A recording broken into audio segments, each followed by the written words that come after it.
Hello dear students, नमस्कार। कैसे हैं सब लोग?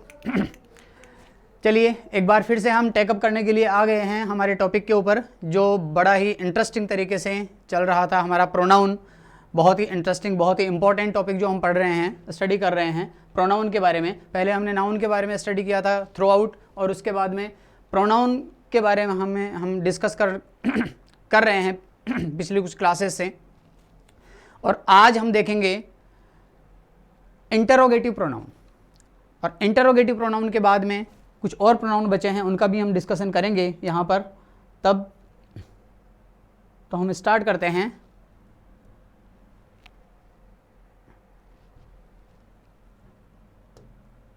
Interrogative pronoun.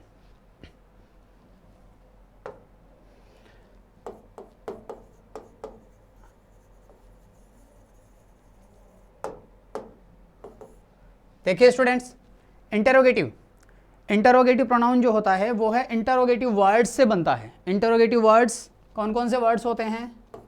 हु होता है, who, whose, whom, what, when, where, why. All the WH words are included in interrogative pronoun. आपने सभी ने इंटरोगेटिव सेंटेंस देखे हैं। अपने सेंटेंस का एक प्रकार भी देखा था जिसमें WH वर्ड टाइप से बनने वाले जो सेंटेंस थे उनका अपन ने स्टडी किया था। तो इंटरोगेटिव वर्ड से बनने वाले जो प्रोनाउन होंगे सारे के सारे इंटरोगेटिव होंगे, और इसका मतलब ये हुआ कि सभी के सभी जो हैं वो क्वेश्चन होंगे। तो all the interrogative pronouns have question in them. उनमें हमेशा क्या होता है? कोई ना कोई क्वेश्चन होता है। तो बहुत ही इजी है, स्ट्रक्चर की दृष्टि से भी, समझने की दृष्टि से भी बहुत ही इजी जो है जो प्रोनाउन है ये। हम इसके एक एक एग्जाम्पल की बात कर लेते हैं। Who creates problem in your work. Who creates problem in your work. सारे के सारे इंटरोगेटिव प्रोनाउन जो हैं वो अपने साथ में सिंबल रखते हैं कि कौन सा? इंटरोगेशन का सिंबल रखते हैं, जो लास्ट में हम लगाते हैं, जिससे पता चलता है कि प्रश्नवाचक है या इसमें कुछ आस्क किया गया है। फॉर सीकिंग द इंफॉर्मेशन, कोई ना कोई इंफॉर्मेशन चाहिए गई है। ओके, हुज, हुज के साथ हमेशा क्या रहेगा? नाउन रहेगा।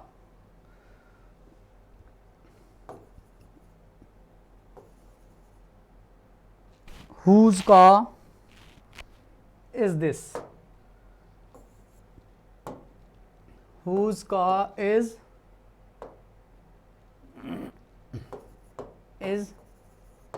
this? लास्ट में इंटरोगेशन हो जाएगा। Whom did you help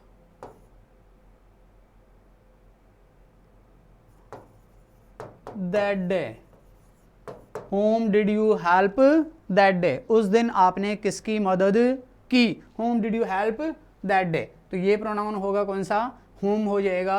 और इस तरह से सारे के सारे इंटरोगेटिव सेंटेंस हैं, बहुत ही इजी टॉपिक है। What did she learn in this session? उसने इस सेशन में क्या सीखा है? When did the man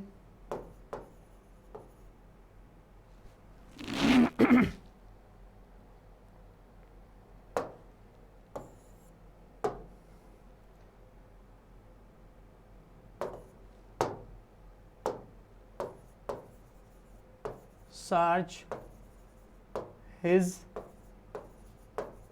watch? When did the man search his watch? और इसी तरह से where are you seeking knowledge from? आप कहाँ से नॉलेज प्राप्त कर रहे हैं? और ये हो जाएगा आपका last, second last, why am I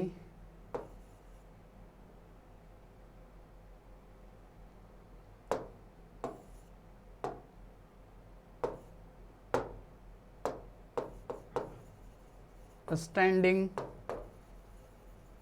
before you, and how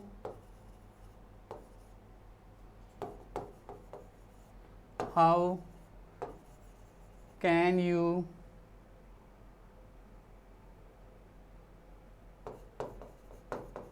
take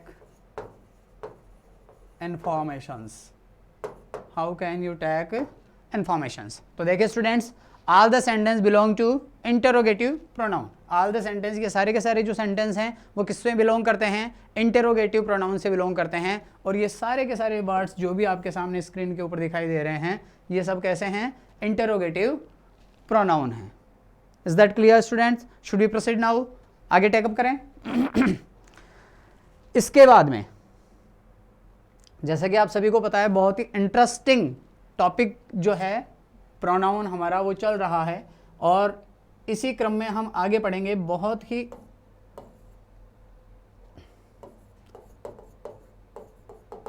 important और इंटरेस्टिंग प्रोनाउन और है जिसे हम कहते हैं रिफ्लेक्सिव प्रोनाउन। और इसी के साथ में एक दूसरे प्रोनाउन को भी हम स्टडी करेंगे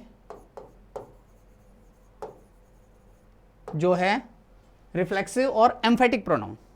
एम्फेटिक कह सकते हैं, या इसका दूसरा और नेम है इंटेंटिव प्रोनाउन भी इसको कहते हैं, इंटेंसिव प्रोनाउन भी इसको बोलते हैं। तो इंटेंसिव प्रोनाउन और रिफ्लेक्सिव प्रोनाउन। तो देखिए रिफ्लेक्सिव प्रोनाउन क्या होता है, अब थोड़ा ध्यान से देखिएगा स्टूडेंट्स। रिफ्लेक्सिव, देखिए इंग्लिश के सेंटेंस का जो स्ट्रक्चर होता है वो क्या होता है, एस, वी और ओ।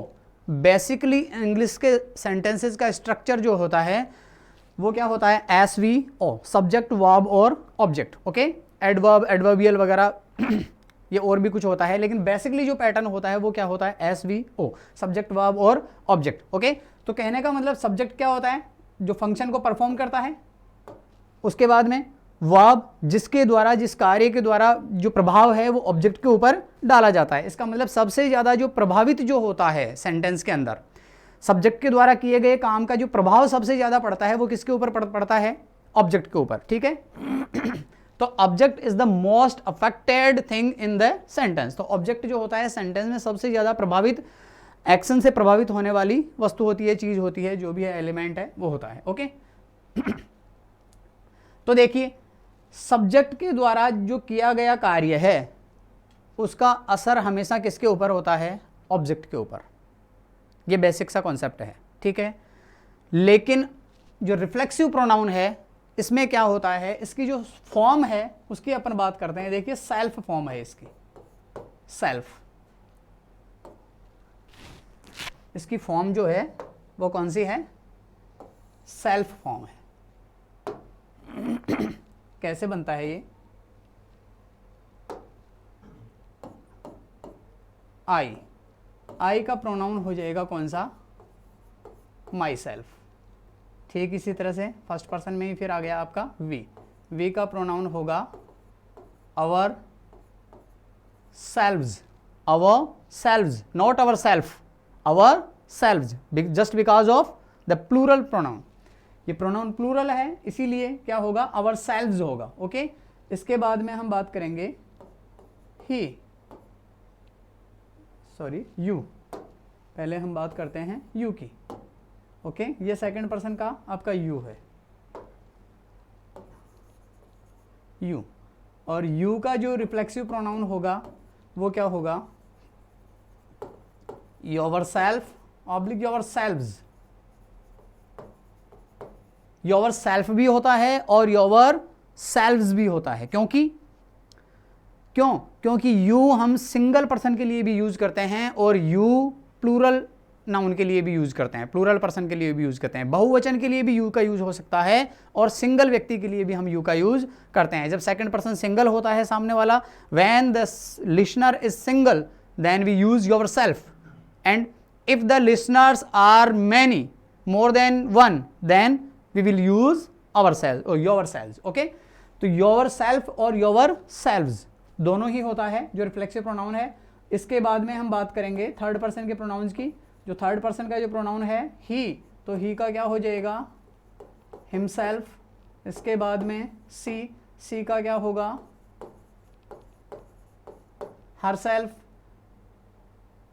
दे, थर्ड पर्सन के प्रोनाउन हो गए, दे का क्या होगा, देम सेल्व्स, ये भी प्लूरल है इसलिए इसमें भी सेल्स होगा, नॉट सेल्फ। ओके, इसके बाद में बात करते हैं हम उसी लिटिल वंडर की, जैसे हम इट के नाम से जानते हैं, तो लिटिल वंडर जो है इसकी जो प्रोनाउन हो जाएगा क्या होगा, इट सेल्फ। ओके, तो ये हो गए आपके रिफ्लेक्सिव प्रोनाउन की फॉर्म। इस तरह से पर्सनल प्रोनाउन में सेल्फ जोड़ करके रिफ्लेक्सिव प्रोनाउन बनाया जाता है। अब देखिए, ये अपने प्रभाव को रिफ्लेक्ट करता है, परावर्तित करता है, वापस भेजता है। किस तरह से? बाय द वे, सब्जेक्ट ने कोई फंक्शन किया, सब्जेक्ट ने कोई एक्ट किया, हम एग्जाम्पल की बात करते हैं, सब्जेक्ट ने कोई सा फंक्शन किया, ही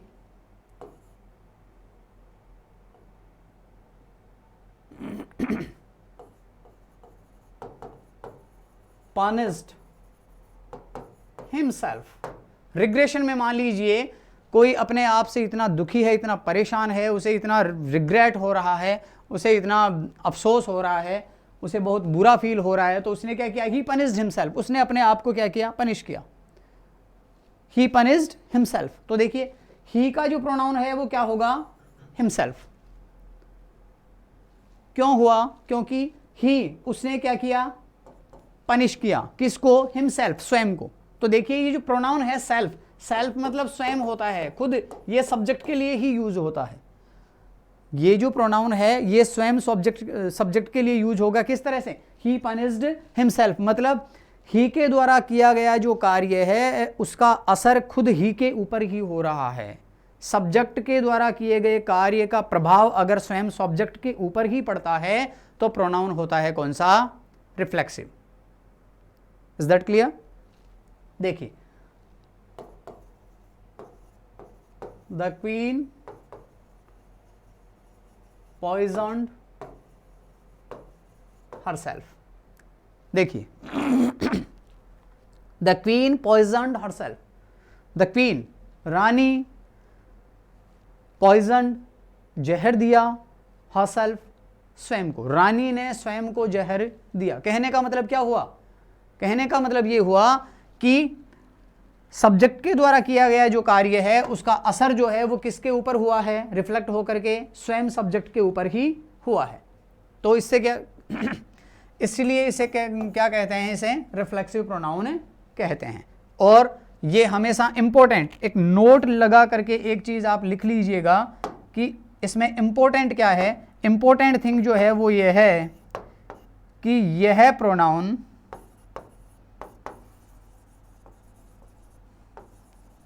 सेंटेंस में ऑब्जेक्ट का कार्य करता है। यह प्रोनाउन सेंटेंस में ऑब्जेक्ट का करता है। मतलब एक तरह से ये प्रोनाउन सेंटेंस में क्या होता है, ऑब्जेक्ट होता है, क्योंकि अगर ये स्वयं नहीं होता तो इसका असर किसी दूसरे के ऊपर होता। यहां पे हर सेल्फ को हटा करके देखेंगे, अगर हम कहें the queen poisoned the servant, okay, the queen poisoned the soldier, किसी सिपाही को उसने जहर दे दिया, किसी सर्वेंट को उसने जहर दे दिया, तो यहां पे क्या होता, उसको, किसको, सर्वेंट को, द सोल्जर को, ठीक है, तो वो उसका ऑब्जेक्ट होता। लेकिन ऑब्जेक्ट की जगह किसने ले लिया, हरसेल्फ, स्वयं रानी ने ही। तो प्रभाव जो है वो किसके ऊपर हुआ, स्वयं सब्जेक्ट के ऊपर। तो कहने का मतलब सब्जेक्ट के द्वारा किए गए कार्य का प्रभाव, असर जब लौट करके स्वयं सब्जेक्ट के ऊपर ही आ जाता है तो वो प्रोनाउन कौन सा होता है, रिफ्लेक्सिव प्रोनाउन होता है। ओके, ठीक इसी तरह से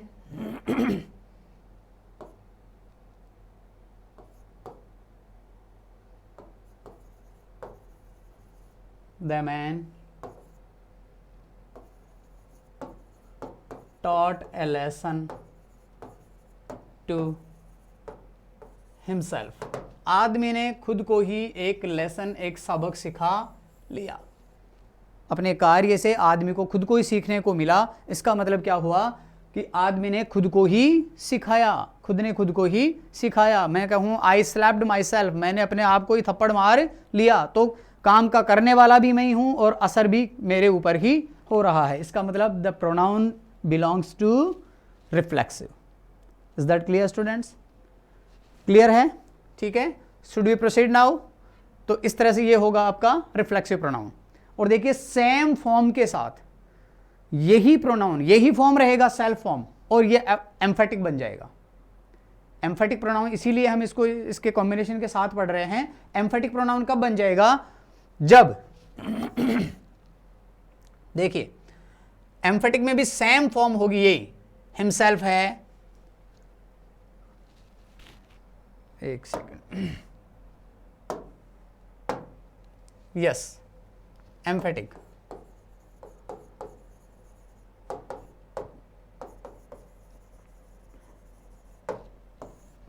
एम्फेटिक प्रोनाउन देखिए वही सेल्फ फॉर्म है सारी, self form as the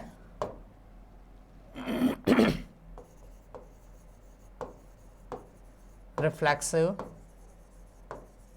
pronoun है। ठीक वही फॉर्म जो रिफ्लेक्सिव प्रोनाउन की होती हैं, वही फॉर्म किसकी होती हैं? एम्फेटिक प्रोनाउन की। और एम्फेटिक का मतलब क्या होता है? देखिए एम्फेटिक का मतलब होता है दबाव सूचक, दबाव सूचक एक तरह से हम इसको कहेंगे, जो एक प्रेशर क्रिएट करता है, एक फोर्स क्रिएट करता है, एक एम्फेसिस क्रिएट करता है। एम्फेसिस, जोर देना किसी बात के ऊपर, किसी व्यक्ति के ऊपर, किसी वस्तु के ऊपर, किसी कथन के ऊपर जोर देने की अगर बात कही जाए, एम्फेसिस, उसे हम एम्फेसिस कहते हैं। और एम्फेसिस से ही एम्फेटिक प्रोनाउन बना है। ठीक है, तो देखिए एम्फेटिक जो प्रोनाउन है वो किस तरह से कार्य करता है? Emphatic pronoun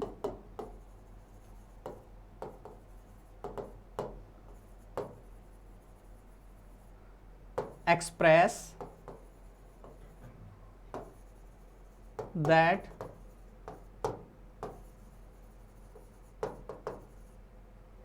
the function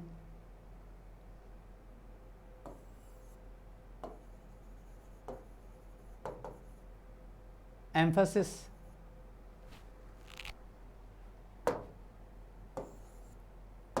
yes, emphatic pronoun emphasizes that the function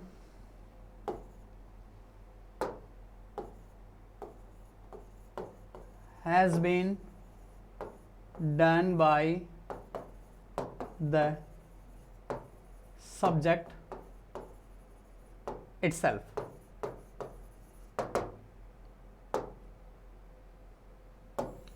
emphatic pronoun इस बात के ऊपर जोर देता है कि जो कार्य है वो स्वयं उस सब्जेक्ट ने ही किया है, इस बात के ऊपर जोर देता है। कहने का मतलब क्या है कि जो भी क्रिया संपन्न हुई है सेंटेंस के अंदर, वो उसी सब्जेक्ट के द्वारा की गई है, इस बात के ऊपर जोर देता है। सेंटेंस में जनरली तो हम कहते हैं कोई भी कार्य किसने किया है हमने कहा the sons broke the bundle, the sons broke the bundle themselves। Okay, देखिए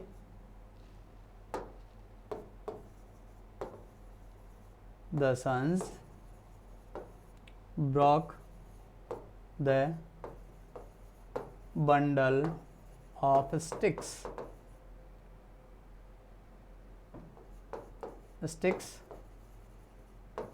themselves। देखिए themselves आएगा क्योंकि जो sons हैं वो more than one है, प्लूरल है, तो यहाँ पे होगा themselves। the sons broke the bundle of sticks themselves। मतलब क्या हुआ?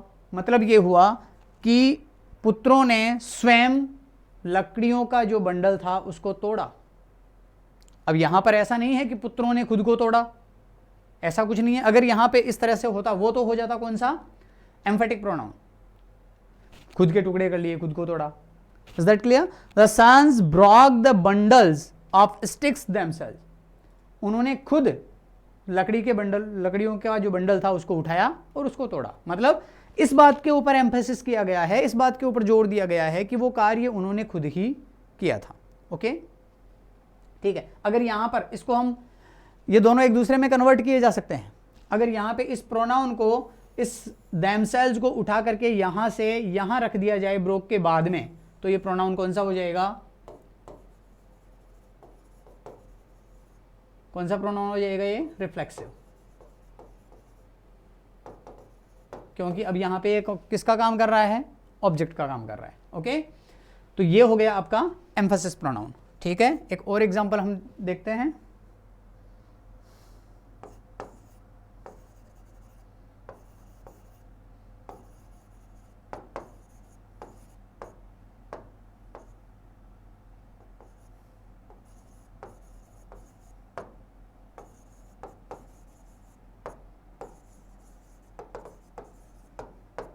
देखिए, Ramesh himself wrote all the articles, सारे के सारे आर्टिकल्स रमेश ने स्वयं लिखे, सारे के सारे आर्टिकल्स रमेश ने स्वयं लिखे। तो जहां स्वयं की बात आ रही है, रमेश ने स्वयं, रमेश ने खुद लिखे हैं, रमेश ने खुद लिखे हैं। तो देखिए, ये हिमसेल्फ जो है वो किसके लिए आ रहा है? रमेश के लिए आ रहा है। सब्जेक्ट जो है उसके लिए आ रहा है, और ये बता रहा है, प्रभाव इसके ऊपर नहीं है, बल्कि ये वर्ड तो केवल और केवल क्या कर रहा है? एम्फेसिस कर रहा है इस बात को कि ये कार्य रमेश ने किया है। जो जितने भी आर्टिकल्स हैं वो सारे के सारे लिखने का काम जो है वो किसने किया है? रमेश ने किया है। इस बात के ऊपर जोर दिया जा रहा है सिर्फ। ठीक है, तो यहां पर ये ऑब्जेक्ट के स्थान पे नहीं होता, बल्कि सब्जेक्ट के ऊपर ही जो एम्फेसिस पुट करने का काम करता है, और यह प्रोनाउन कहलाता है आपका एम्फेटिक प्रोनाउन। तो एम्फेटिक प्रोनाउन में जो प्लेस जो होता है, जो प्लेस जो डिटर्मिनेशन होता है प्रोनाउन का, वो कहां होता है? देखिए, आपके रिफ्लेक्सिव प्रोनाउन में तो जो प्लेस था वो कहां डिटरमाइन किया गया था? At the place of object, object के स्थान के ऊपर। एक तरह से ऑब्जेक्ट ही होता है रिफ्लेक्सिव प्रोनाउन। ठीक है, और एम्फेसिस जब किया जाता है तब यह है, जो इसका प्लेस जो होता है वो कहां होता है? Either just after the subject और at the end of the subject sentence. या तो होता है सब्जेक्ट के ठीक बाद में, और या फिर होता है दोनों ही सेंटेंसेस में। देख लीजिए फर्स्ट सेंटेंस में इसका जो प्लेस है वो कहां है? लास्ट में। The sons broke the bundle of sticks themselves, सबसे लास्ट में आया है। तो इसका प्लेस है ना, दो ही जगह होता है। इसका स्थान या तो होता है सेंटेंस के सबसे लास्ट में है, कोई फर्क नहीं होता, कहीं भी लगा सकते हैं, और या फिर होता है आपका जस्ट आफ्टर द सब्जेक्ट, ठीक सब्जेक्ट के बाद में। ये इसका जो डिटर्मिनेशन ऑफ प्लेस है। ठीक है, तो स्टूडेंट्स, ये था आपका एम्फेटिक। तो आज हमने पढ़ा है रिफ्लेक्सिव प्रोनाउन और एम्फेटिक प्रोनाउन, जिनकी फॉर्म्स तो बिल्कुल सेम होती है, लेकिन उनके जो फंक्शन हैं वो अलग अलग होते हैं। दोनों अलग अलग जगह अलग अलग तरह से काम करते हैं। तो उम्मीद करते हैं सबको बहुत अच्छे से ये समझ में आए होंगे। इसके बाद में आपका एक प्रोनाउन और बचा है, जो I think the most important pronoun of the English grammar, the relative pronoun. बहुत ही लेंदी भी है, बहुत ही शानदार है, बहुत ही इंटरेस्टिंग है। देन उसको इसके बाद में जब भी हमारे जो वीडियोस वगैरह आएंगे उसमें उनके बारे में अपन स्टडी करेंगे, अध्ययन करेंगे। और तब तक के लिए नमस्कार, जय हिंद, जय भारत।